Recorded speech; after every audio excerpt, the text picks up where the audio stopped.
You see, football has changed forever.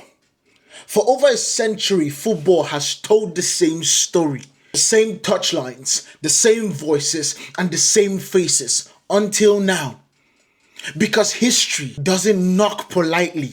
History kicks down the door, and this is what just happened today. At the heart of Germany, the moment has arrived.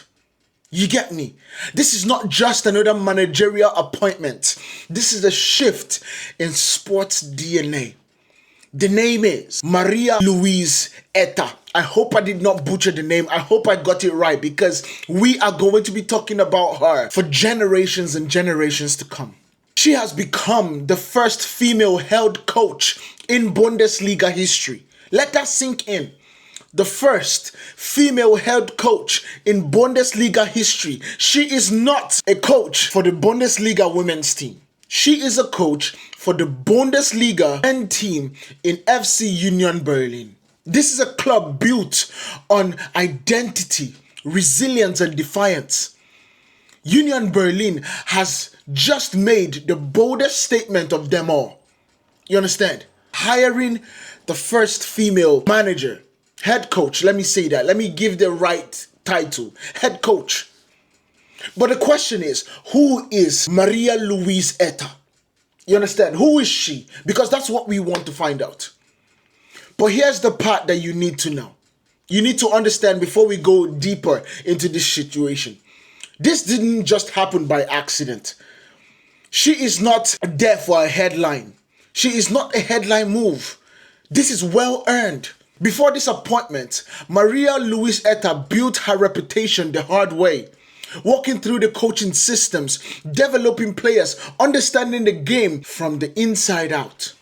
She has been part of the Union Berlin setup, contributing to player development, tactical preparation, and behind-the-scenes work that never trends but always matters. So when the opportunity came, this wasn't a gamble for Union Berlin. This was a decision, and they took it. They took it even though they understood it might be criticized, even though they understood it is something that nobody in Germany has done before.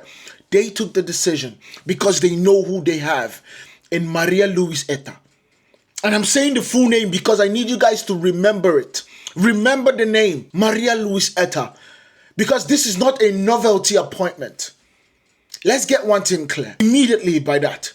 It's not a publicity stunt. And treating it like one would completely miss the point.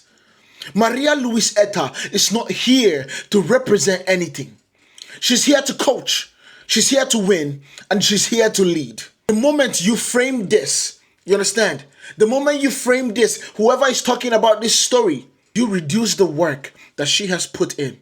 You reduce the hours that she has put in. You reduce the qualifications that she has, the football intelligence that got her here. If you put it in a way that it's a feel-good story. No, you have to treat her the way you treat every single time you get a new manager. Bournemouth just appointed Marco Rose, I believe, the Borussia Dortmund manager. And he's going to be joining them in June when the likes of Adonia Ariola is going to be leaving Bournemouth at the end of the summer. Just like how you make those appointments, just like how you feel about those people moving to different clubs, you have to feel about this. Because she has put on the stripes. She has put on the blood, sweat, and tears. So no feel-good story. We understand. We have to acknowledge the fact that she is a trendsetter. We have to acknowledge the fact. And after that, we go back into how does she do with the team? How does she play? How does she coach the team? How does she improve the players? And for football, we should know better than that, for sure. We should know better than making a spectacle about this. So now let's talk about her impact on football, because it's something that we need to put. You understand? Because this is a moment that goes far beyond one touchline in Germany. It challenges the system that had quietly drawn boundaries around the men's game, about who belongs in it and about who doesn't. Now imagine the ripple effect. Young coaches watching this, players seeing new possibilities, clubs rethinking what leadership actually looks like. Not because they have to, but because the door has finally been opened. There's going to be a social shift. And we need to absolutely recognize that. Football has always claimed to be the world's game. But moments like this test that claim. Because inclusion isn't just about slogans. It's about decisions. It's about real ones like this. And why some people focus on the history, the real story is what comes next. You understand? The real story is what comes next. Now, I'm not going to sit here and claim that I've watched her coach a team, because she really has not. She has been going through the ranks of Union Berlin. So the truth about it is, if Marie-Louise Eta succeeds, it wouldn't be because she broke a barrier.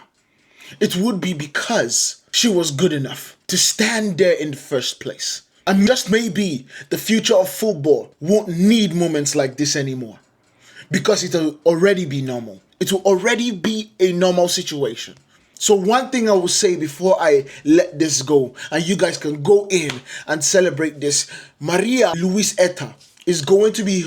Sometimes I get choked up because a lot of things changes, and it is truly a remarkable sight today. She is going to be having her first match in the Bundesliga this weekend. History has been made, and now comes the real test. Good luck to you, Marie-Louise Eta. You are a history maker, you are a trendsetter, and you are the first female head coach in Bundesliga history.